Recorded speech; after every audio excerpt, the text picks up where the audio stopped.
started.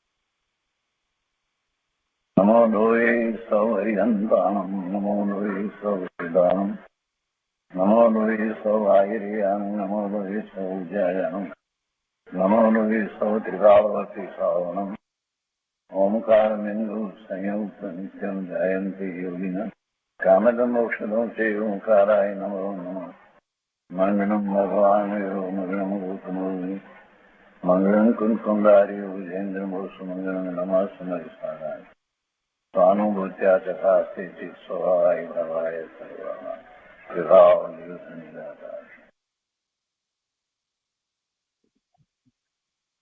ભગવાન શ્રી ઉમાસ્વામી આચાર્ય વિરચિત મોક્ષશાસ્ત્ર અર્થાત તત્વાસૂત્ર અને પૂજ્યપાદ સ્વામી રચિત તત્વાસૂત્રની ટીકા સર્વાર્થ સિદ્ધિ તથા રામજીભાઈએ બીજી ટીકાઓનું સંકલન કર્યું છે તે સહિત આપણે તત્વાસૂત્રનો સ્વાધ્યાય કરી રહ્યા છીએ. તત્વાસૂત્રના સ્વાધ્યાયમાં બીજો અધિકાર ચાલે છે. બીજા અધિકારની ગાથા 52 સુધી આપણે સ્વાધ્યાય કર્યો છે સંકલનમાંથી. હવે સર્વાર્થ સિદ્ધિમાંથી જે 49 થી 52 ગાથા છે એનો જે વિસ્તાર છે તે આજે લઈએ. તે પહેલા સહેજ પુનરાવર્તન કરીએ. અહીંયા 49મી ગાથામાં એ વાત લીધી કે આહારક શરીર કોને હોય છે એટલે આહારક શરીરના સ્વામી તથા તેનું લક્ષણ એવું શીર્ષક આપી અને સંકલનની અંદર 49મા સૂત્રનો વિસ્તાર કર્યો. તો એમાં એ વાત આવી કે આહારક શરીર શુભ છે અને એ દ્વારા શુભ કાર્ય થાય છે, વિશુદ્ધ છે અર્થાત વિશુદ્ધ કર્મ મંદ કષાયથી બંધતા કર્મ નું કાર્ય છે અને વ્યાઘાત બાધા રહિત છે.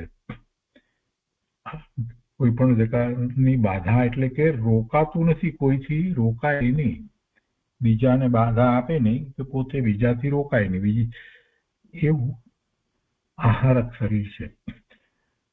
અને એ 6ઠ્ઠા ગુણસ્થાને મુનિ એવું શરીર પ્રગટ કરે એ લબ્ધિ રૂપે પ્રગટ કરે છે. બધાને કઈ હોય છે એવું હોતું નથી. 6ઠ્ઠા ગુણસ્થાન વર્તી મુનિને જે શરીર હોય છે એટલે પ્રમત સંયત છે એ વાત એમાં લેવામાં આવી. અને પછી એમાં એવું શરીર જે છે એ મસ્તકમાંથી શ્વેત વર્ણનું એક હાથ પ્રમાણનું શરીર જે નીકળે છે અને એ કોઈથી રોકાતું નથી, પર્વત કે વજ્રક વગેરેથી પણ રોકાતું નથી એટલે અવ્યાઘાત છે. અને એ મુનિના મસ્તકમાંથી નીકળી અને પછી એ શરીર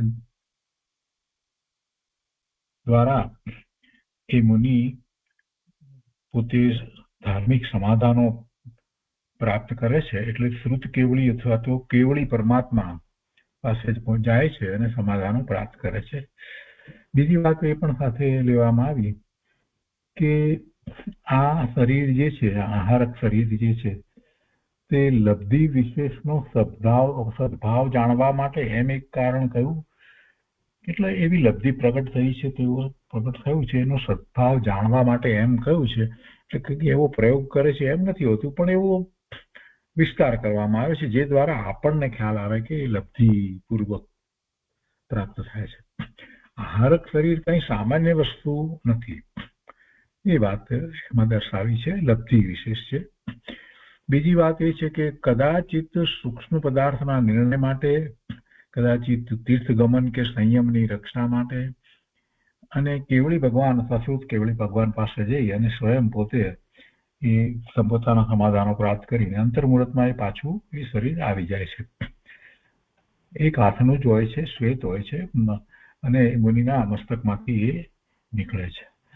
પછીથી ત્રીજી વાત એમાં એ લીધી હતી કે જે વખતે ભરત ક્ષેત્ર, ઐરાવત ક્ષેત્રમાં તીર્થંકર ભગવાન નથી, કેવળી ભગવાન કે શુદ્ધ કેવળી ભગવાન ન હોય, એમની વિદ્યમાનતા ન હોય, અને એ વિના મુનિને સમાધાન જ્યારે નથી થઈ શકતું, તો એ મહાવિદ્ય ક્ષેત્રમાં જ્યાં તીર્થંકર ભગવાન વગેરે બિરાજમાન હોય ત્યાં જાય છે. હવે એ સિવાય બીજી રીતે પણ છે કે મુનિનું હાર શરીર જે છે, તો એવું પણ હોય કે મુનિ ભરત ક્ષેત્રમાં હોય કે ઐરાવત ક્ષેત્રમાં હોય, અને ત્યાં ભગવાન વિચરતા પણ તીર્થંકર ભગવાન, પણ એ પોતે દૂર છે, તો એ આરક શરીર દ્વારા ત્યાં એક ક્ષેત્રમાં પણ જાય છે. પોતે પણ ભરત ક્ષેત્રમાં છે અને ભરત ક્ષેત્રમાં તીર્થંકર છે, તો ત્યાં પણ જાય. તેવી જ રીતે પોતે ઐરાવતમાં છે અને ઐરાવતમાં જ ભગવાન છે, તો ત્યાં જાય છે અને સમાધાન પ્રાપ્ત કરે છે. એટલે એવો અર્થ એકાંતે નથી લેવાનો કે ભરત કે ઐરાવતમાંથી મહાવિદ્યમાં જ જાય, એવો અર્થ નથી લેવાનો. એના પછી એક બીજી વાત લીધી છે અહીંયા કે દેવો અનેક વિક્રિય શરીર કરી શકે છે, એ બીજી વાત લીધી છે તેમાં. અને આહાર શરીરની વાત ત્યાં પૂરી થઈ, ત્યાર પછીથી બીજી, કેમ કે બધા પ્રકારના શરીરની વાત ચાલી રહી છે ને, ક્રમમાં શરીરનો ક્રમ આપણે જે લેવામાં આવ્યો છે, આચાર્ય ભગવાને જે સૂત્રમાં લીધો છે, એમાં પહેલું ઔદારિક લીધું છે, પછી વિક્રિય શરીર લીધું, અને ત્યાર પછીથી આહારક શરીર લીધું, ત્યાર પછીથી તેજસ શરીર, અને પાંચમું કાર્મણ શરીર એમ લેવામાં આવ્યું. તો એના સંબંધી થોડીક અહીંયા સાથે વાત લીધી છે કે દેવો અને વિક્રિય શરીર છે, નારકીને પણ વિક્રિય શરીર હોય છે, અને છતાં એ વિક્રિય શરીર જે છે એ તો રહે જ છે, પણ એ ઉપરાંત પણ બીજી અનેક પ્રકારે વિક્રિયા દેવો કરી શકે છે. તો કહે છે કે દેવો અનેક વિક્રિય શરીર કરી શકે છે. મૂળ શરીર સહિત દેવ સ્વર્ગલોકમાં વિદ્યમાન રહે, ત્યાં છે તો મૂળ જેનું વિક્રિય શરીર છે એ સહિત રહે છે, અને ત્યાં વિક્રિયાઓ કરી અનેક શરીર કરી શકે છે, અને બીજા ક્ષેત્રમાં પણ એ વિક્રિયા વગડે અનેક શરીર કરીને બીજા ક્ષેત્રમાં પણ જાય. અને કોઈ એનું સામર્થ્ય વધારે હોય દેવનું, તો એ 1000 એવા રૂપો કરી શકે વિક્રિયના, અને 1000 શરીરમાં તે દેવના આત્માના પ્રદેશો રહે છે. આ તો કોઈ એવા સામર્થ્યવાળા દેવ હોય એ કરી શકે, એની વાત લીધી. પછી કહે છે કે મૂળ વિક્રિય શરીર જે છે એનો સમય કેટલો છે, દેવના વિક્રિય શરીરનો કે નારકીના વિક્રિય શરીરનો, તો ઓછામાં ઓછું એમનું વિક્રિય શરીર 10,000 વર્ષ રહે. એનો અર્થ ઓછામાં ઓછું આયુષ 10,000 વર્ષનું તો હોય જ છે, એટલું જ આયુષ છે. અને જે વિક્રિયા બીજા અનેક શરીર જે અનેક પ્રકારના બનાવે, તો એને ઉત્તર વિક્રિય શરીર કહેવામાં આવે. મૂળ વિક્રિય શરીર કે જે એને એ ગતિમાં ગયા છે, તો જે પ્રાપ્ત થયું છે તે, એ સિવાય દેવ જે બીજા વિક્રિય શરીર બનાવે જાત જાતના, તો એને ઉત્તર વિક્રિય શરીર કહેવામાં આવે. ને એનો કાળ જે છે એ અંતર્મુહૂર્ત જ હોય, જગન અને ઉત્કૃષ્ટ બંને અંતર્મુહૂર્ત હોય. ભગવાનના કલ્યાણક વખતે જાય છે, એવા શરીર બનાવે છે, અને બધી વિક્રિયાઓ કરતા હોય છે, ખૂબ એવું એમને ઉત્સાહ હોય છે એટલે. અને એ રીતે નંદીશ્વર દીપમાં મંદિરની પૂજા માટે જાય છે. નંદીશ્વર દીપમાં 52 નાલે છે ત્યાં, તો ત્યાં દેવો જ જઈ શકે છે, ત્યાં એવી વિક્રિયા વગેરે કરે છે. જેમ આપણે સામાન્ય રીતે કોઈ એવા પ્રસંગ વખતે આપણે પણ બધા બીજા વેશ ધારણ કરવામાં આવે છે, એ રીતે આ દેવો પણ એ રીતે કરતા હોય છે, એટલે વાત લીધી છે. પછી આ વિક્રિય શરીરની વાત પછી બીજી પાછી આપણે વાત લીધી છે કે પ્રમત્ત સંયત મુનિનું આહારક શરીર દૂર ક્ષેત્ર વિદેહ આસ્તિકમાં જાય છે. તેજસ શરીર 12 યોજન 48 ગાઉ જાય છે. એટલે કેટલું દૂર જઈ શકે એની અપેક્ષાથી વાત લીધી છે કે આહારક શરીર અહીંયા ભરત ક્ષેત્રમાં કે ઐરાવત ક્ષેત્રમાં હોય તો ત્યાંથી વિદેહ ક્ષેત્ર સુધી પણ જઈ શકે અને પોતાના સમાધાનો પ્રાપ્ત કરી શકે. તેજસ શરીરને માટે પહેલા વાત આવી કે તેજસ શરીર 2 પ્રકારે હોય છે. શુભ તેજસ શરીર હોય અને અશુભ તેજસ શરીર હોય, એવા 2 પ્રકાર પણ કહેવામાં આવ્યા છે. એટલે એવું જે પ્રકટ કરે એ તેજસ શરીર જે છે એ, અને એ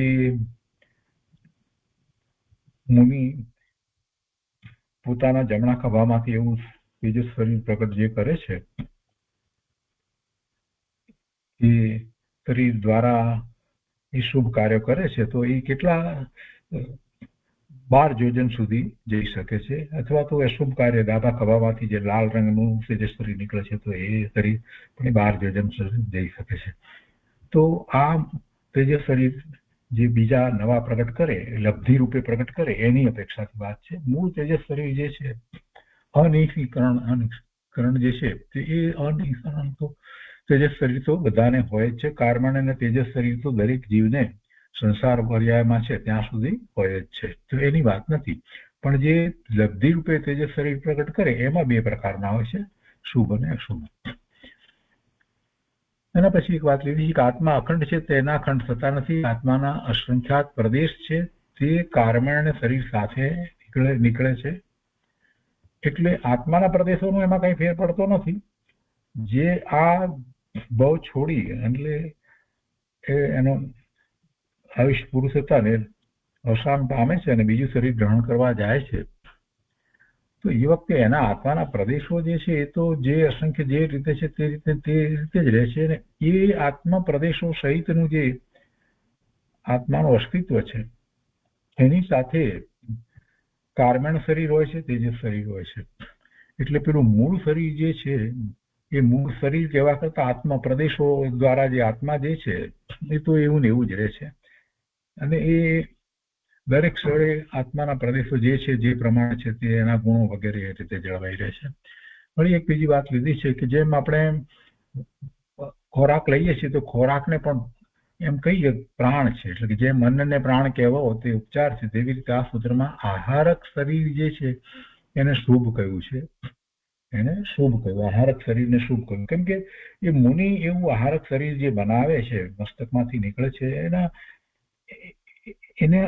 એનું પ્રયોજન જે છે એ શુભ પ્રયોજન છે એટલે એ ઉપરથી ઉપચારથી એ શરીરને શુભ કહેવામાં આવ્યું પણ સિદ્ધાંત પ્રમાણે તો કોઈ શરીર જે છે એ ખરેખર તો આત્માને હોય જ નહીં કોઈ શરીર છે એટલે એમાં આ તો જે કાર્ય માટે આહારક શરીર મુનિ પ્રગટ કરે છે એ કાર્ય શુભ છે એથી એને શુભ શરીર કહેવાય બાકી કોઈ શરીર શુભ હોતા જ નથી શરીર તો શરીર જ છે એ આત્માની વસ્તુ જ નથી એ પૂતગળ પરમાણુનો સ્કંધ જ છે અને એ આત્માને માટે એક રીતે જોઈએ તો એ ઉપાધિ જ છે શરીર રહિત સિદ્ધ દશા જે છે એ જ સર્વોત્કૃષ્ટ દશા છે એટલે ઉપચારથી આ વાત કહેવામાં આવી છે એ વાત આપણે લીધી ત્યાર પછીથી લિંગ અર્થાત વેદના સ્વામી એમાં એ શીર્ષક નીચે 50મું સૂત્ર છે એનો પણ આપણે વિસ્તાર સમજ્યા છીએ તો એમાં નારક સમૂર્છનો નપુંસકાની એટલે કે લિંગ પ્રમાણે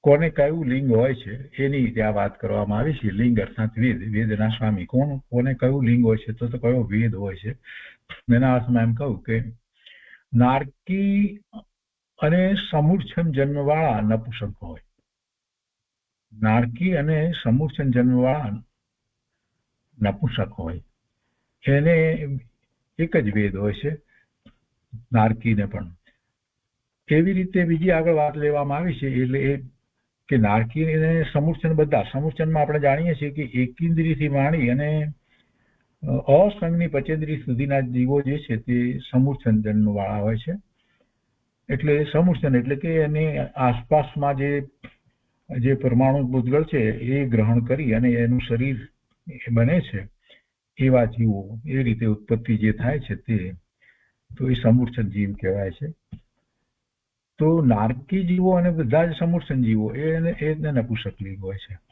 પછી લિંગની વાત કરી છે એમાં લિંગ ખરેખર તો 2 પ્રકારના કહેવામાં આવે દ્રવ્યલિંગ અને ભાવલિંગ કેમ કે શરીર અપેક્ષાએ જોઈએ તો શરીરમાં જે એનું ચિહ્ન જે છે એ દ્વારા જે આપણે લિંગ કહીએ છીએ પુરુષ લિંગ કે સ્ત્રી લિંગ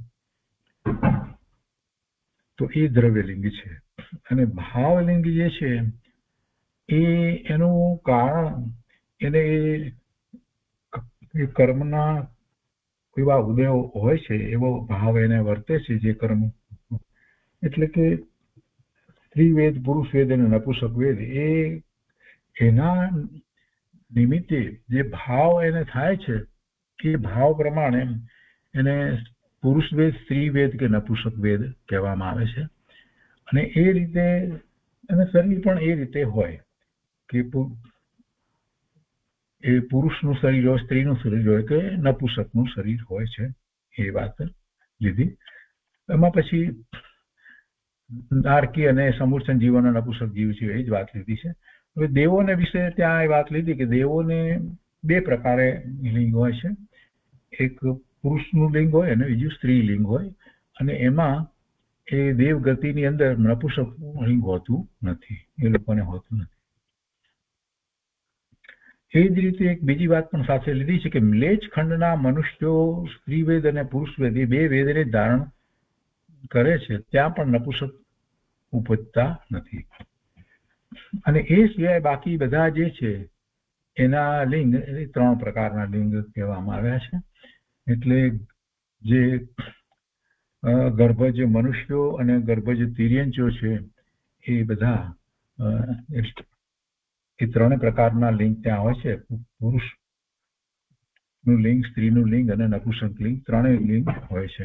અને એમાં પણ પછી ભાવ અપેક્ષાએ જ્યારે વાત આપણે કરીએ છીએ તો એનો એ ભાવ કેવો છે, એ શરીર તો છે, પુરુષનું શરીર છે અને પુરુષપણાનો ભાવ, સ્ત્રીનું શરીર છે અને સ્ત્રીપણાનો ભાવ, અને નપુંસકનું શરીર છે અને એને બંને પ્રકારે ભોગવવાના ભાવ જે હોય છે એ વાત એમાં લેવામાં આવી છે. એટલે અહીંયા એક સરસ રીતે વાત મૂકી છે, પાંચનમાં લઈએ છીએ કે ભાવ વેદના પણ ત્રણ પ્રકાર છે. પુરુષ વેદનો કામાગ્નિ તૃણના અગ્નિ સમાન જલ્દી શાંત થઈ જાય છે. આ ભાવ એનો કેટલો સમય રહે એની વાત. સ્ત્રી વેદનો કામાગ્નિ અંગારના અગ્નિ સમાન ગુપ્ત અને કંઈક કાળ પછી શાંત થાય છે. અને ત્રીજું નપુંસક વેદનો કામાગ્નિ ઈંટના અગ્નિ સમાન લાંબા કાળ સુધી રહે છે. પણ નપુંસકને બંને પ્રકારે ભોગવવાના ભાવ હોય છે. શરીર એનું એવું હોય છે કે એમાં કઈ લિંગ દ્વારા બંને પ્રકારે ભોગવી શકે એવું નથી, પણ એના ભાવ તો એવા હોય છે. એટલે એને પાપના બંધ વિશેષ પડે એવા ભાવને કારણે બંને પ્રકારે. અને અહીંયા સમય બતાવ્યો છે એટલે એ ઉપરથી આપણને ખ્યાલ આવે કે કેટલો સમય સુધી એ ભાવ રહે. હવે એના કોનું આયુષ્ય સંબંધીની 53મી ગાથા છે, ત્યાંથી આજે આપણે આગળ વિસ્તાર લઈએ. એ પહેલા સરવાળ સિદ્ધિમાંથી આ 49 થી 52 ગાથા જે આપણે ગયા વખતે કરી હતી એનો આજે સહેજ સામાન્ય ટૂંક વિસ્તાર લીધો. એ આપણે સરવાળ સિદ્ધિમાંથી વાંચનમાં નથી લીધું, તો એ વાંચનમાં કહીએ છીએ. તો સરવાળ સિદ્ધિમાં અહીંયા 356માં એ બોલમાં કહે છે कि वैक्रिक शरीर के पश्चात जिस शरीर का उपदेश दिया है उसके स्वरूप का निश्चय करने के लिए और उसके स्वामी का निर्देश करने के लिए आगे का सूत्र कहते हैं. એમ કરી અને પછી અહીંયા 49મું સૂત્ર કહેવામાં આવ્યું છે. તો પહેલું ઔદારિક શરીર, પછી વિક્રિય શરીર, એના પછી વિક્રિય શરીર के पश्चात એના પછીથી जिस शरीर का उपदेश दिया है એટલે એના પછીનું શરીર તો આહારક શરીર આવે. तो ये आहारक शरीर है. उसके स्वरूप का निश्चय करने के लिए और उसके स्वामी का निर्देश करने के लिए आगे का सूत्र कहते हैं. એટલે આહારક શરીર ના માટે આ સૂત્ર કહેવામાં આવે છે 49. આપણે મૂળ સૂત્રમાં પણ જોઈએ ને તો ત્યાં એ રીતે જ લેવામાં આવ્યું છે. 49ની અંદર કેવી રીતે લેવામાં આવ્યું કે આહારક શરીરનું વર્ણન એવી જાતનું સૂત્ર નથી. એ રીતે 49માં લેવામાં આવ્યું છે. તો શુભમ વિશુદ્ધમ અવ્યાઘાતી ચ આહારકમ પ્રમત્ત સંયતમ. એટલે આખું સૂત્ર કોને છે, કેવી રીતે છે, એ શુભ છે, વિશુદ્ધ છે, આ બધી વાત લેવામાં આવી છે. એટલે એ સૂત્રમાં નું વર્ણન હવે એના પછી આવે છે એ રીતે અહીંયા ઉपोद्घात કર્યો છે 356માં. અને પછી એમાં કહે છે કે આહારક શરીર शुभ, विशुद्ध और व्याघात रहित है और वह प्रमत्त संयत के ही होता है। प्रमत्त संयत એટલે છઠ્ઠું ગુણસ્થાન। છઠ્ઠા ગુણસ્થાને મુનિને જ હોય, બીજાને હોય નહીં, એક વાત એ લીધી છે। અને એમાં એ શુભ છે, વિશુદ્ધ છે, અને ત્રીજી વસ્તુ એને કોઈ બાધા નડતી નથી, વ્યાઘાત રહિત છે। તો અહીંયા અંતરવાળ સિદ્ધિમાં 357 ની અંદર 49મા સૂત્રના અર્થમાં आचार्य भगवान कहे छे कि शुभ कर्म का कारण होने से इसे शुभ कहा है। यह शरीर आहारक काय योग रूप शुभ कर्म का कारण है, इसलिए आहारक शरीर शुभ कहलाता है। यहाँ कारण में कार्य का उपचार है, क्योंकि कार्य एना द्वारा शुभ कार्य करवा माटे जाए छे એટલે એને શરીરને પણ શુભ કહ્યું એમ। जैसे अन्न में प्राण का उपचार करके अन्न को प्राण कहते हैं, विशुद्ध कर्म का कार्य होने से आहारक शरीर को विशुद्ध कहा है। विशुद्ध कर्म का कार्य होने से आहारक शरीर को विशुद्ध कहा है। तात्पर्य यह है कि जो चित्र विचित्र न होकर निर्दोष है, ऐसे विशुद्ध आ शरीर में बीजू कई होतुं नथी। पेला औदारिक शरीर ની અંદર જેવું કઈ હોય એવું કઈ એમાંનું કઈ હોતું નથી। चित्र विचित्र न होकर निर्दोष है, ऐसे विशुद्ध।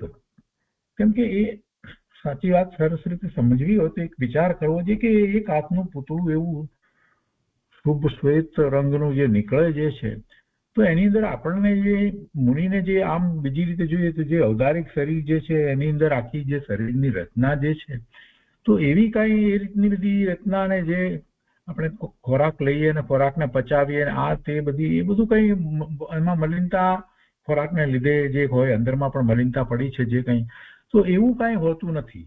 એ શરીરની અંદર એવું કઈ હોતું નથી। મળદ્વાર આપણે 9 પ્રકારના કહીએ જે એવું બધું કઈ હોતું નથી, એટલે એ વિશુદ્ધ છે। એનું કાર્ય જે છે શુભ એટલા માટે તો શુભ કહ્યું, પણ વિશુદ્ધ શા માટે કહ્યું? તો એમાં બીજું કાંઈ નથી। જે આપણને ઔદારિક શરીરમાં આપણને જે છે એ કાંઈ હોતું નથી। મુનિના એ શરીર જે અહીંયા જે રહ્યું છે ઔદારિક શરીર, જે શરીર જે તપ કરે છે એ ઔદારિક શરીરની અંદર બધી આખી રચના શરીરની જે રીતે છે, પણ પેલું આહારક શરીર જે અંતર્મુહૂર્ત માટે જ રહે છે એમાં એ બધું કાંઈ નથી। કંઈક એ કે જેમ કઈ ખોરાક જાત જાતના ગ્રહણ કરે ને આમ થઈને એ બધું કઈ એમાં હોતું નથી, એટલે એ વિશુદ્ધ છે। એટલે કે અહીંયા એ વાત વિશુદ્ધ માટેનું કારણ સમજાય। विशुद्ध कर्म का कार्य होने आहारक शरीर को विशुद्ध कहा है। तात्पर्य यह है कि जो चित्र विचित्र न होकर निर्दोष है, ऐसे विशुद्ध अर्थात पुण्य कर्म का कार्य होने से आहारक शरीर को विशुद्ध कहते हैं। शुभ है और विशुद्ध है, बंनेनो अर्थ करे। त्यार पछीथी कहे छे कि यहाँ कार्य में कारण का उपचार, अहींया पण ए रीते जैसे तंतुओं में कपास का उपचार करके तंतुओं को कपास कहते हैं, एक उदाहरण आप्युं। दोनों ओर से व्याघात नहीं होता, बन्ने तरफथी व्याघात नहीं होतो, एटले के पोते पण बीजाने रोके नहीं कि पोते पण बीजाने रोके नहीं कि पोते पण बीजाथी रोकाय नहीं एवुं, इसलिए यह अव्याघाती है। तात्पर्य यह है कि आहारक शरीर से अन्य पदार्थों का व्याघात नहीं होता। एनी साथे અથડાય એમ બનતું જ નથી। વ્યાઘાત તો ક્યારે થાય? કોઈ સાથે અથડાય ત્યારે વ્યાઘાત થાય એવું થતું જ નથી, પસાર થઈ જાય એટલે બાધા રહિત એ રીતે એમ કહેવાય। और अन्य पदार्थ से आहारक शरीर का व्याघात नहीं होता, बीजा पदार्थी पण एनो व्याघात न थाय कि ए बीजाने व्याघात न करे। आहारक शरीर के प्रयोजन का समुच्चय करने के लिए सूत्र में च शब्द दिया है। यथा आहारक शरीर कदाचित लब्धि विशेष के सद्भाव को जताने के लिए साणे माटे छे, एना कारण आपे लब्धि विशेष के सद्भाव को जताने के लिए ત્યાં संकलन में ये बात लीधी। कदाचित सूक्ष्म पदार्थ का निश्चय करने के लिए और संयम की रक्षा करने के लिए उत्पन्न होता है। सूत्र में आहारक पद आया है, उससे पूर्व में कहे गए आहारक शरीर को दोहराया है। जिस समय जीव એટલે સૂત્રમાં આહાર શબ્દ મૂક્યો એટલે એની જ વાત છે એમ કહેવામાં આવે છે, બીજું કોઈ નવું આહારકની વાત નથી। जिस समय जीव आहारक शरीर की रचना का आरंभ करता है, उस समय वह प्रमत्त होता है। जो जुदी रीते अहींया आखी वातने लीधी छे, ज्यारे एवी रचना करे छे त्यारे प्रमत्त छे। आमांथी आपणे કેટલીક વાતને સમજવાની છે। સિદ્ધાંત પ્રમાણે આપણે જોઈએ તો મુનિ જેને સાતમું ગુણસ્થાન છે એવા મુનિરાજ નિર્વિકલ્પ ધ્યાનમાં છે. એને એ વખતે તો કોઈ વિકલ્પ ઉઠતો જ નથી, કોઈ વિકલ્પ ઉઠતો નથી. તો ધ્યાનમાં છે, આનંદમાં છે, શાંતિમાં છે. પણ અંતર્મુહૂર્તથી વધુ સમય તો એમાં રહેતા નથી. જ્યારે એના કરતા વધારે સમય, એટલે એક મુહૂર્તથી આગળ વધારે સમય રહી જાય છે તો શ્રેણી ચડે છે. પણ જ્યારે એ અંતર્મુહૂર્તમાં પાછા સ્વવિકલ્પ દશામાં આવે છે, તો સ્વવિકલ્પ દશામાં આવ્યા એટલે એ ત્યારે છઠ્ઠું ગુણસ્થાન છે, જેને આપણે પ્રમત્ત ગુણસ્થાન કહીએ છીએ. અને એ પ્રમત્ત ગુણસ્થાનનો એક બીજો અર્થ આપણે સમજ્યા છીએ પૂજ્ય ગુરુદેવ પાસેથી, કે પ્રમત્તપણું એક પ્રકારે પ્રમાદ એ રીતે કહેવામાં આવે કે સાતમા ગુણસ્થાન નિર્વિકલ્પ જે છે એ મૂળ દશા છે, આત્માની અનુભૂતિ છે. એ દરેક જીવને એવી દશા હોવી જોઈએ. સિદ્ધ થાય છે તો એવી દશામાં જ સ્થિર થઈ જાય છે. તીર્થંકર થાય છે, તે કેવડી થાય છે, સામાન્ય કેવડી થાય છે, તો પણ એ દશામાં સ્થિર હોય છે. એ મૂળભૂત દશા છે. પણ એવી દશા નથી તો પ્રમત્તપણું કહેવાય, એ પ્રમાદ કહેવાય. શું શાંતિથી વિચાર કરવા જેવી વાત છે કે છઠ્ઠા ગુણસ્થાન સુધી પ્રમત્ત કહેવામાં આવ્યું છે.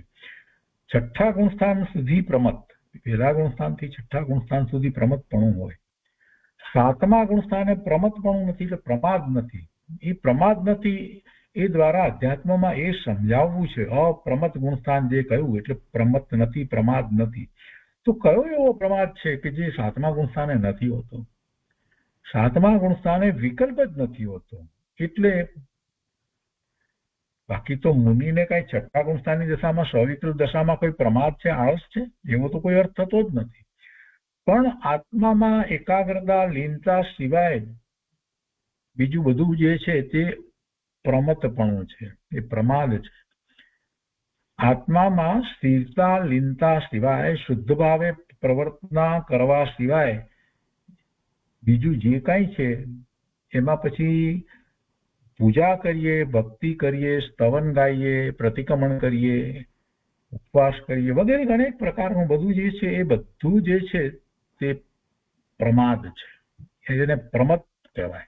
છઠ્ઠા ગુણસ્થાને મુનિરાજની તો કેવી અદભુત દશા છે. 28 મૂળ ગુણ સહિત ચારિત્ર છે, પણ એની સભાનતા છે અને નિર્વિકલ્પ ધ્યાન નથી. દ્રષ્ટિ તો સ્વરૂપ તરફ જ રહે છે, છતાં એમાં એમને પણ તે પણ પ્રમત્તપણું કહ્યું. અને એ પ્રમત્તપણામાં કેટલા ઉત્કૃષ્ટ ભાવ એમને હોય છે, છતાં એ પ્રમત્ત કહેવાયું.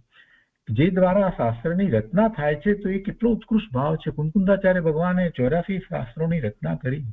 કેટલો ઉત્કૃષ્ટ ભાવ, કેટલી બધી કરુણાનો ભાવ છે એ વખતે જીવો પ્રત્યે, છતાં પ્રમત્ત કહેવામાં આવ્યું છે. આ પ્રમત્તની વાત કહેવામાં આવી. તો એવું પ્રમત્તપણું હોય છે છઠ્ઠા ગુણસ્થાને. તો એવા પ્રમત્તપણામાં એક આ વિશેષ આવી શુભ ક્રિયાનું પ્રયોજન છે. શુભ ક્રિયા કઈ છે કે વિશેષ જાણવા માટે જે 3 કારણ અહીંયા આપવામાં આવ્યા એને માટે એવું એ શરીર પ્રગટ કરે છે લબ્ધિધારી એવા મહામુનિ. અને એ આહારક શરીર દ્વારા એ સમાધાનો વગેરે પ્રાપ્ત કરે છે. ધર્મની રક્ષા માટે અહીંયા પણ એ રીતે પણ વાત એક લીધી છે, એનું કારણની અંદર એ વાત લીધી છે.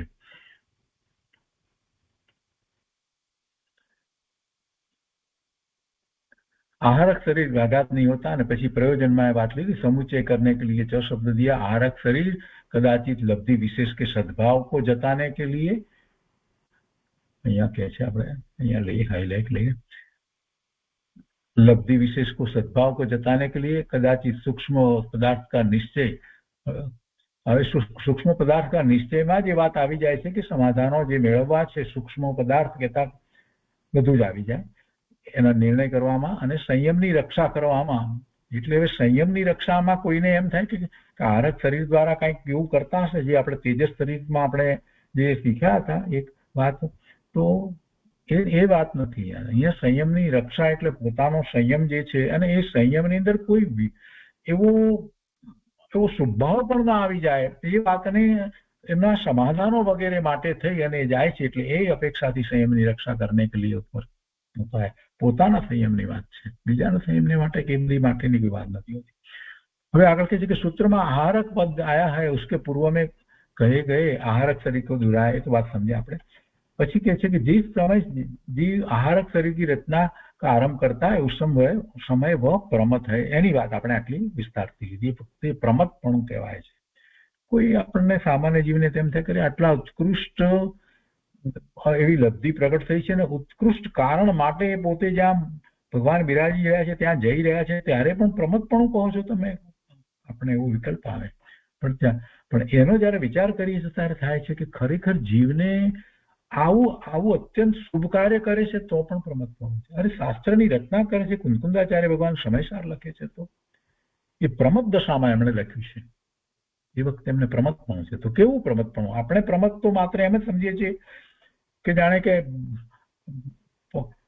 ખૂબ આળસ થઈ ગઈ હોય પ્રમાદ થઈ ગયો હોય એને પ્રમથ કહીએ કે એ રીતે સમજીએ પણ ના એ નથી પ્રમથપણાનો અર્થ વિશેષ અર્થ સમજવા માટે જ આપણે વાત લીધી છે કે ભાઈ પ્રમથપણું એટલે પોતાના સ્વભાવ ભાવ સિવાય બીજા ભાવમાં જવું એને જ પ્રમથપણું કહેવામાં આવ્યું છે એટલે શુભ ભાવ ये पण प्रमथ भाव है એટલે प्रमथ हो जाता है एम कहते उस समय वह प्रमथ हो जाता है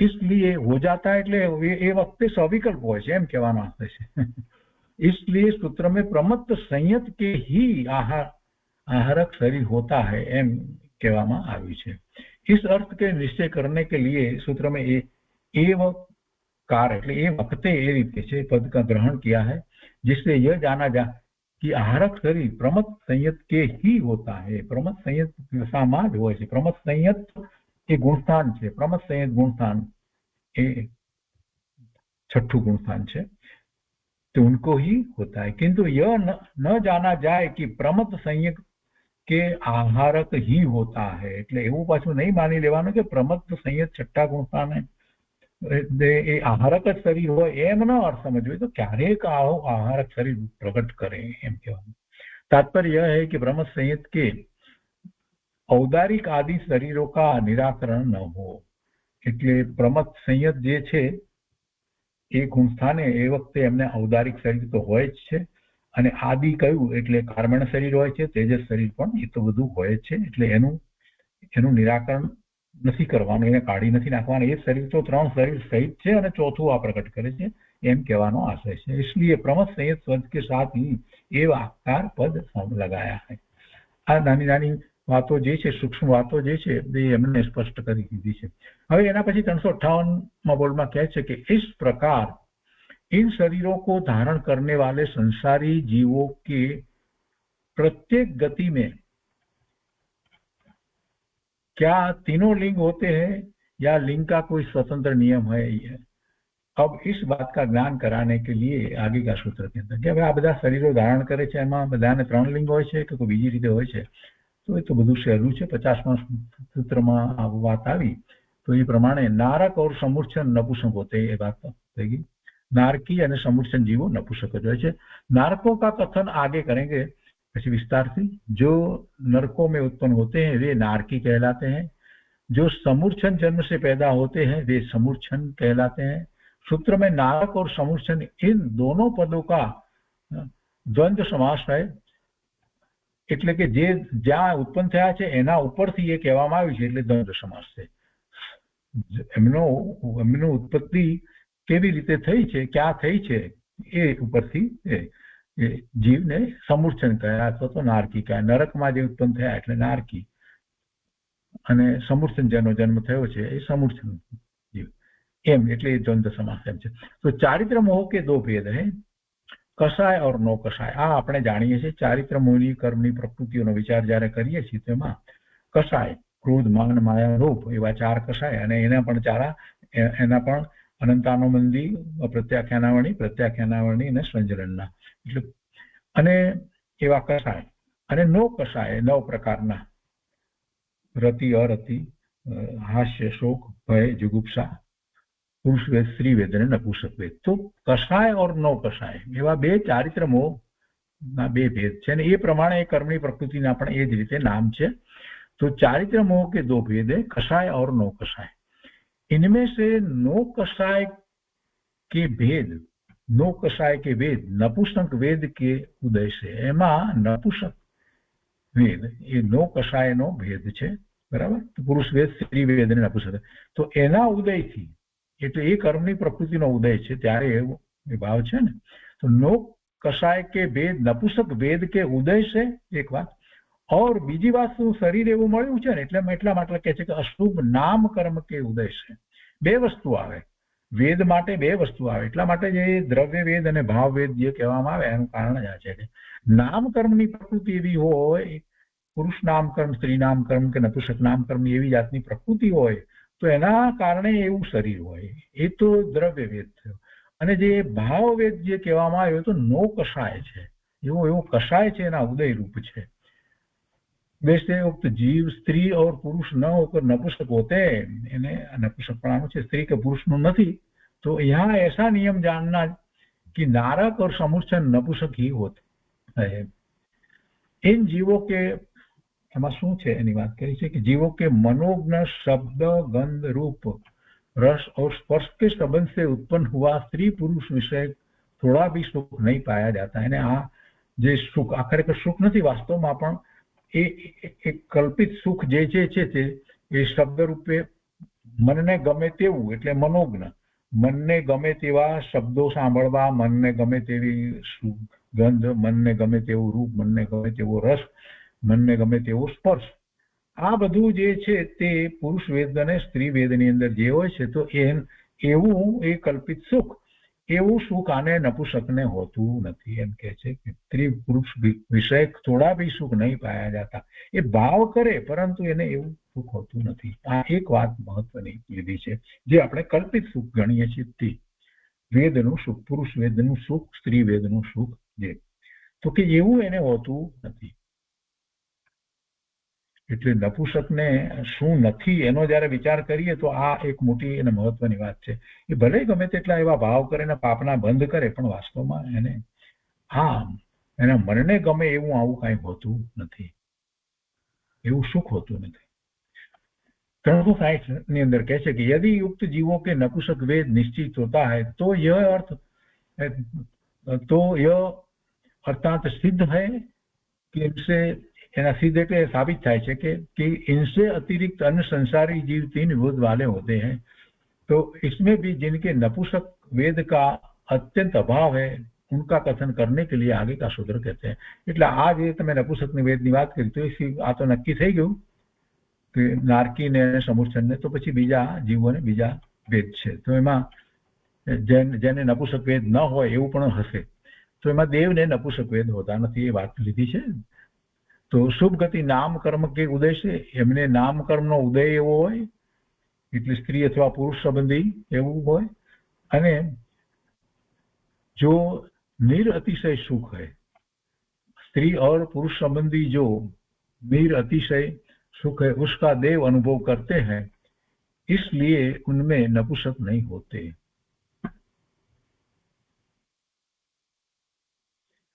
ત્યાર પછીથી 362 ની અંદર કહે છે એટલે એમને શરીર પણ એવું છે ને એવો અનુભવ પણ કરે છે. ટૂંકમાં એ વાત કરી છે. 362 માં પછી 52માં સૂત્રો નો उपोद्घात करता है कि इनसे अतिरिक्त शेष जीव कितने लिंग वाले होते हैं, तो इस बात को बतलाने के लिए अगर आगे का सूत्र शेष जीव બધા જે છે તે 3 વેદ વાળા છે, પુરુષ वेद, स्त्री वेद અને નપુંસક વેદ, એની વાત લીધી છે. जिनके 3 वेद होते हैं वे 3 वेद वाले कहलाते.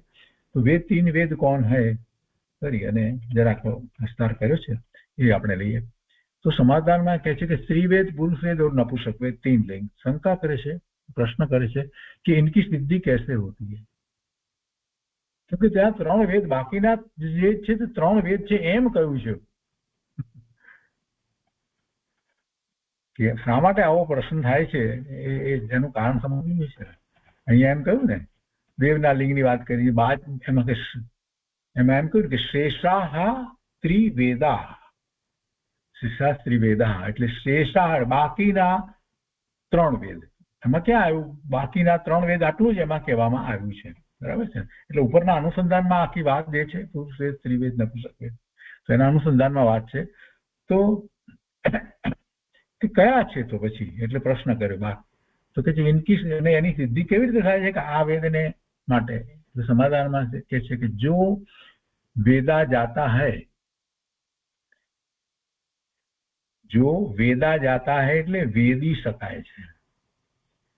આપણે આ બધો વિચાર નથી કર્યો, આપણે સીધે સીધું પુરુષ વેદ, સ્ત્રી વેદ, નપુંસક વેદ બોલ્યા કરીએ છીએ, પણ અહીંયા જે વેદાય છે, મૂળ વાત તો આ વેદવું એ છે.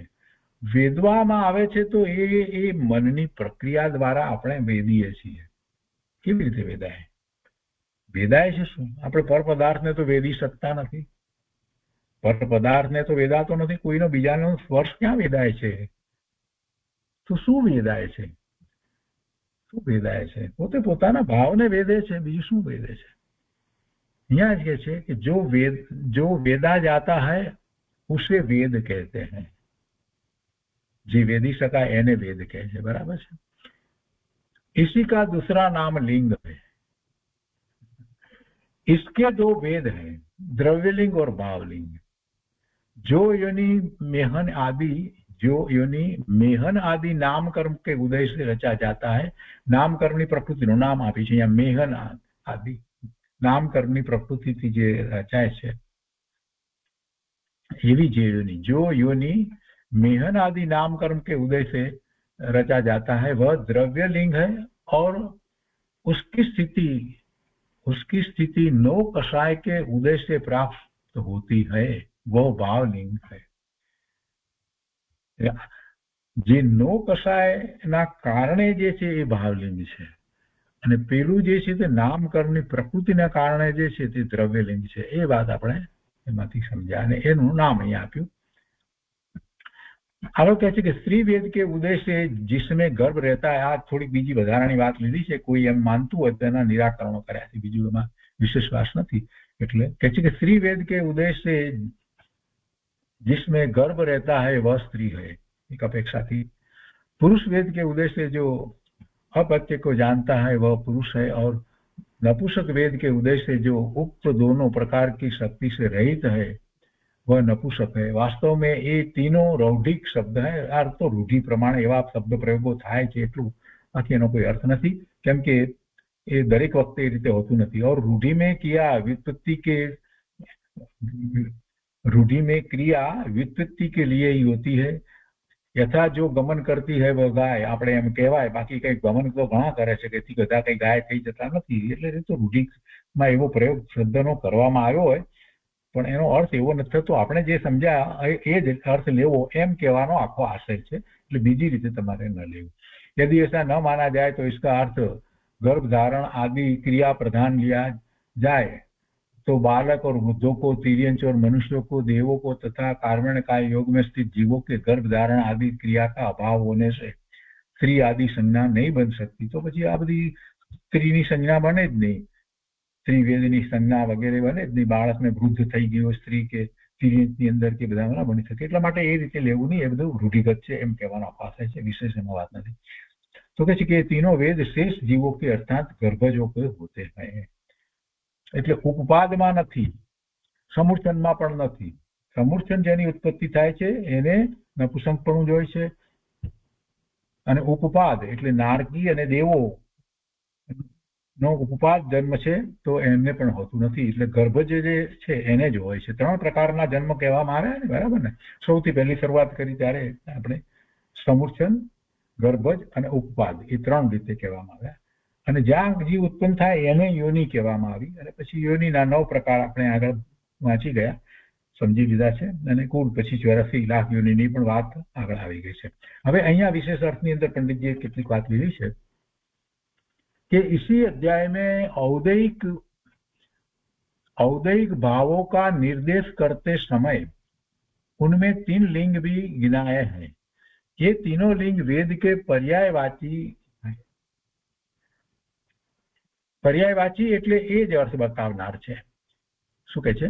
इस अध्याय में औदैहिक भावों का निर्देश करते समय उनमें 3 लिंग भी गिनाए हैं. ये तीनों लिंग વેદ કે પર્યાયવાચી है. એટલે જે નપુંસક વેદ આપણે નવ કષાયમાં જે કીધા ને એની વાત કે છે. નપુંસક પુરુષ वेद, स्त्री वेद है. तो जो वेद 9 कषाय के उदय से होते हैं, यहाँ किन जीवों के कौन लिंग होते हैं इसका विचार हो रहा है. इसी प्रश्न से आचार्य पूज्यपाद स्वामी ने लिंग के 2 भेद बदलाए हैं, द्रव्यलिंग और भावलिंग.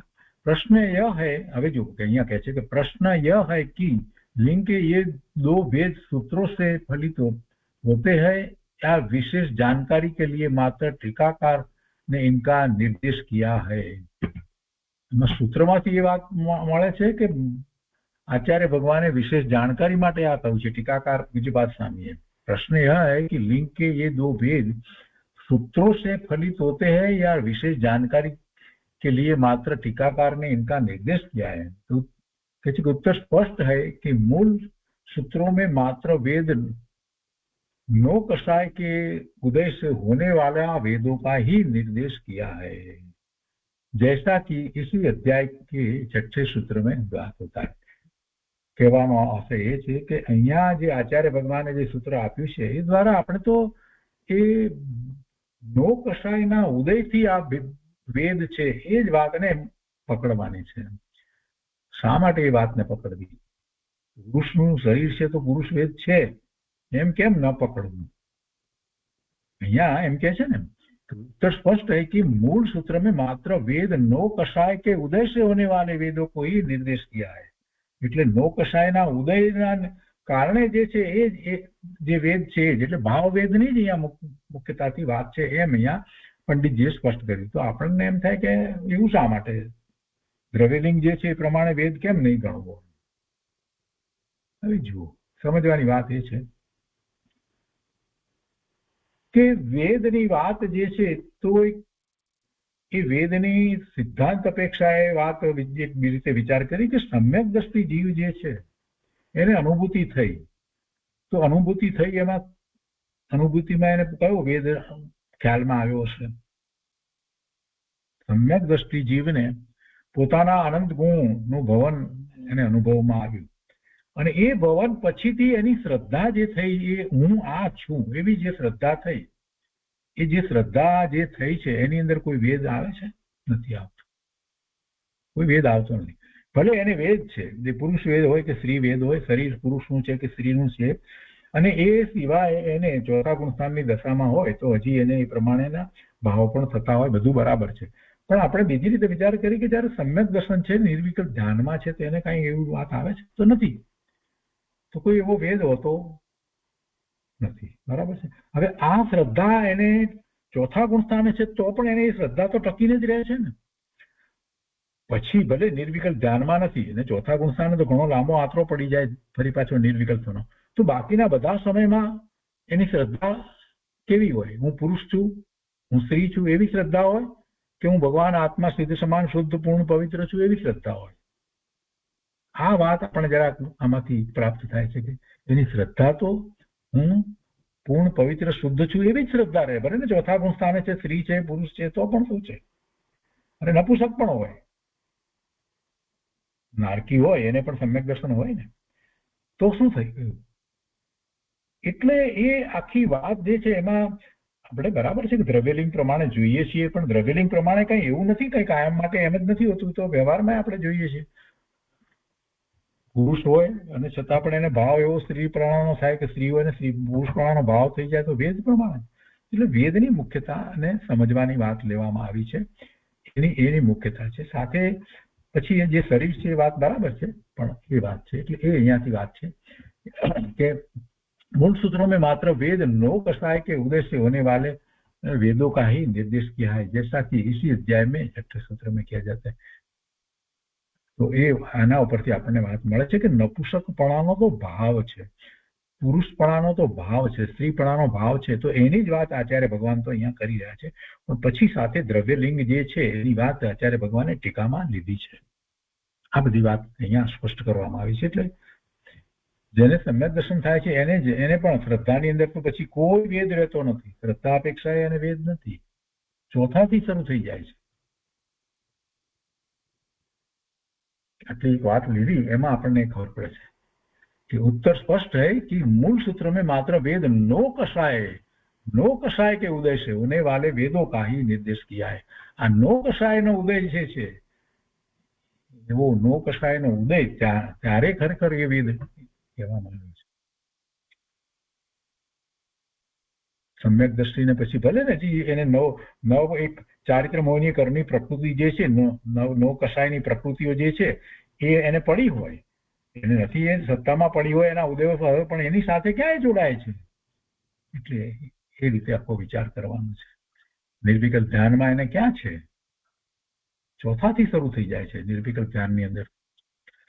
હવે એના પછી આગળ વાત લીધી છે કે 53મું સૂત્ર આવે છે ને, તો એની પહેલા ઉપોદ્ઘાત તરીકે જે વાત લીધી છે 364માં બોલમાં, કે જો ये देव आदिक प्राणी, देव आदिक કહ્યું એટલે બધા આવી ગયા, जो ये देव आदिक प्राणी जन्म, योनि, शरीर और लिंग के संबंध से अनेक प्रकार के बतलाए हैं, वे विचित्र पुण्य और पाप के वशीभूत होकर, विचित्र એટલે જુદા જુદા પ્રકારના પુણ્ય પાપને કારણે विशेष होकर चारों गतियों में शरीर को धारण करते हुए यथाकाल आयु को भोग कर अन्य शरीर को धारण करते हैं, या आयु को पूरा न करके भी शरीर को धारण करते हैं. આયુને પૂરું કરીને જે બધા બીજા શરીરને ધારણ કરે છે, કે આયુ પૂરું बिना બીજા શરીરને ધારણ કરે છે, એટલે આવો પ્રશ્ન છે. तो अब इस बात का ज्ञान कराने के लिए आगे का सूत्र कहते हैं, અને પછી 53મું સૂત્ર કહે છે. તો અહીંયા તો સીધું ગુજરાતીમાં સરળ પુસ્તક આપી દીધું. કોનું આયુષ્ય અકાળ અપવર્તન રહિત છે એમ લખી દીધું. અપવર્તન એટલે કે અકાળ મૃત્યુ, અકાળ મૃત્યુ રહિત છે. અકાળ મૃત્યુ જેનું થતું નથી એવું કોનું આયુષ્ય છે 53મા સૂત્રમાં એમ કરી અને લીધું છે. પણ આખી વાત જો સૂત્રમાં જ કહેવામાં આવ્યું છે કે ઔપપદ આદિક ચરમોત્તમ દેહા અસંખ્ય વર્ષ આયુષ્યો અનવર્તાયુષ્ય, ઔપાદિક ઉપપાદ જન્મવાળા દેવ અને નારકી. પછી ચરમોત્તમ કયું છે એટલે ચરમ ઉત્તમ. હવે આ ચરમ અને ઉત્તમ બે શબ્દ અહીંયા લીધા છે મૂળ સૂત્રની અંદર, અને બંનેના અર્થ જુદા જુદા થાય છે. એ વાત પછી આગળ લેવામાં આવે છે. શા માટે બે શબ્દ થાય? ચરમ ઉત્પન્ન દેહા ઉપપાદ જન્મવાળા દેવ અને નારકી, ને ચરમ ઉત્તમ દેહા એટલે કે ચરમ ઉત્તમ દેહવાળા એટલે તે ભવે મોક્ષગામીઓ તથા અસંખ્ય વર્ષ આયુષ્ય છે ને, અસંખ્ય વર્ષ આયુષ્યો, અસંખ્યાત વર્ષના આયુષવાળા ભોગ ભૂમિના જીવો, આયુષ અને અનઉપવર્તી આયુષ્ય અપવર્તન રહિત, અનઉપવર્તી. અપવર્તન, અપવર્તનની આગળ અર્થ શબ્દ એટલે અનઅપવર્તન, અનઅપવર્તન, અપવર્તન અને અપવર્તન, અનઅપવર્તન. અપવર્તન એટલે અકાળ મૃત્યુ, અને અકાળ મૃત્યુ નથી એટલે અનઅપવર્તન. એટલે અનઅપવર્તન જેનું છે એને અનઅપવર્તી કહેવાય. અનઅપવર્તી આયુષ્ય એટલે જેનું અનઅપવર્ત છે તે. અનઅપવર્તન એટલે કે અકાળ મૃત્યુ નથી તે. અપવર્તન એટલે અકાળ મૃત્યુ, અપવર્તન એટલે અકાળ મૃત્યુ, અને અનઅપવર્તન એટલે અકાળ મૃત્યુ રહિત. બરાબર? તો અકાળ મૃત્યુ કોનું નથી એની પણ વાત આવશે. અને બીજું અહીંયા એ લીધું છે કે જે અસંખ્યાત વર્ષના આયુષવાળા ભોગ ભૂમિના જીવો. ભોગ ભૂમિમાં કોણ જાય છે? સામાન્ય આપણે એક વખત એ વાતને પણ ગુરુદેવના પ્રવચનમાંથી પણ સમજ્યા છીએ, અને આગળ બીજા સ્વાધ્યાયમાંથી પણ આપણે સમજ્યા છીએ બીજા શાસ્ત્રના, કે જેમને આયુષ બંધાઈ ગયું, મનુષ્યનું આયુષ બંધાયું હોય કે તિર્યંતનું આયુષ બંધાયું હોય, અને ત્યાર પછીથી એને સમ્યક દર્શન થાય તો એ ભોગ ભૂમિમાં જાય. તો એ ભોગ ભૂમિમાં જાય. ત્યાં સમ્યક દર્શન થઈ ગયા પછીથી આયુષ બંધાય એની વાત તો બરાબર આપણે સમજીએ છીએ કે સમ્યક દર્શન થયું ત્યાર પછીથી જે આયુષ બંધાય એ તો જ્યાં છે તો તિર્યંચ કે મનુષ્યમાં છે તો દેવમાં જ જાય. તો એ રીતે હોય. અને નારકીમાં છે સમ્યક દર્શન થયું અને ત્યાર પછીથી એનું નવું આયુષ બીજું બંધાય તો એ નારકીમાંથી એ મનુષ્ય થાય, દેવમાંથી એ મનુષ્ય થાય. પણ જેને આયુષ જે છે એ પહેલા બંધાઈ ગયું છે અને પછી સમ્યક દર્શન થાય તો એવા જીવોને માટે, એટલે મનુષ્યનું આયુષ બંધાયું તો મનુષ્યમાં જ જવાનું એ નક્કી છે, પણ હવે સમ્યક દર્શન થયું છે તો એ કેવો મનુષ્ય થાય? તો કે ભોગ ભૂમિનો મનુષ્ય થાય. એવી જ રીતે તિર્યંતનું આયુષ બંધાઈ ગયું એ તો નક્કી છે કે તિર્યંતમાં તો જવાનું છે, સમ્યક દર્શન થયું તો પછી ક્યાં જશે? તો કે ભોગ ભૂમિમાં તિર્યંત જશે. તો એનું આયુષ બહુ લાંબા હોય છે. અસંખ્યાત વર્ષના આયુષ વાળા ભોગ ભૂમિના જીવો એવા હોય છે. અને જે આયુષ્ય અપવર્તન રહિત હોય, અપવર્તન અકાળ મૃત્યુ હોય જ નહીં એના, તો એના સંબંધીની જે વિશેષ વાત જે છે આપણે ટીકામાંથી લઈશું. તો 53મા સૂત્રનો વિશેષ વિસ્તાર ટીકામાંથી લઈશું. આજે થોડું પુનરાવર્તન વગેરે લીધું છે એટલે આગળની ગાથામાં વધારે વિસ્તાર, આગળના સૂત્રમાં વધારે વિસ્તાર આપણે નથી લઈ શક્યા. તો આજનો સ્વાધ્યાય અહીંયા સુધી રાખીએ છીએ.